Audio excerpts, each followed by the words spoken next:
हम जिस स्टेशन पर खड़े हैं ये बनारस स्टेशन है।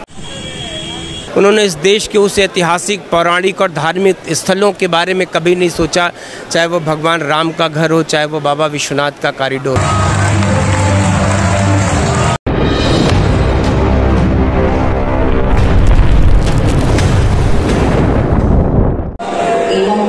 दृष्टिकोण से भारत को नए के अंतर्गत रेलवे स्टेशनों को पुनर्विकसित कर उनका भारतवर्ष में 508 रेलवे स्टेशनों के पुनर्विकास की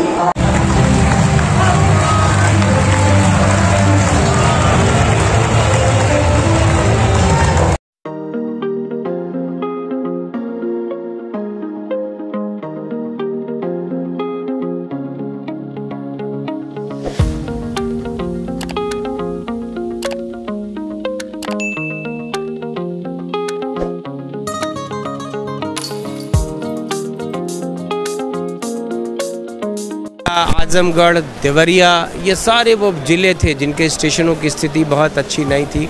लेकिन इस पुनर्विकास के इस कार्यक्रम में उन 508 स्टेशन जब इस देश के आने वाली पीढ़ियों के लिए बन के तैयार होंगे, एयरपोर्ट से भी खूबसूरत हम जिस स्टेशन पर खड़े हैं ये बनारस स्टेशन है।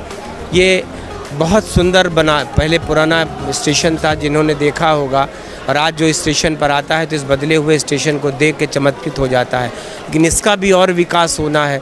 इसका जो स्टेशन का प्रथम प्लेटफार्म है उधर विकास होना है। अब स्टेशनों पर तमाम लिफ्ट लगी होती हैं, एस्केलेटर लगे होते हैं, जिनसे कि आने जाने वाले यात्रियों की सुविधाओं के लिए कैफेटेरिया होती है, वेटिंग लाउंज होता है। तो मुझको लगता है कि अब स्टेशन सिर्फ उन गंदे स्टेशनों के लिए नहीं जाने जाएंगे, बल्कि इस देश के स्टेशन दुनिया के किसी भी आधुनिकतम स्टेशन से जंग करते हुए और उनसे बेहतर दिखेंगे आपको।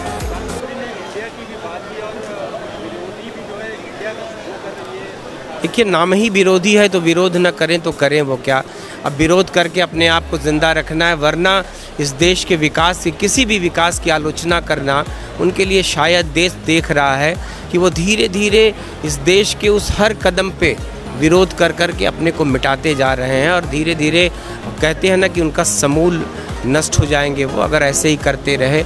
आज देश देख रहा है कि 508 स्टेशन, सैकड़ों एयरपोर्ट, तो कुछ भी छूटा नहीं इस देश में। सड़क, परिवहन, स्वास्थ्य, शिक्षा, कोई ऐसा विषय नहीं जिनमें विकास की गंगा न बह रही हो, और काशी उसका साक्षी है।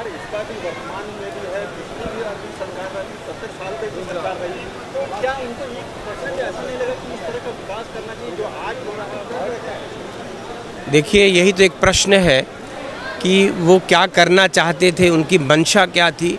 उन्होंने इस देश में उन हज़ारों शहीदों को कभी नमन नहीं किया जो देश की आज़ादी के लिए कुर्बान हुए।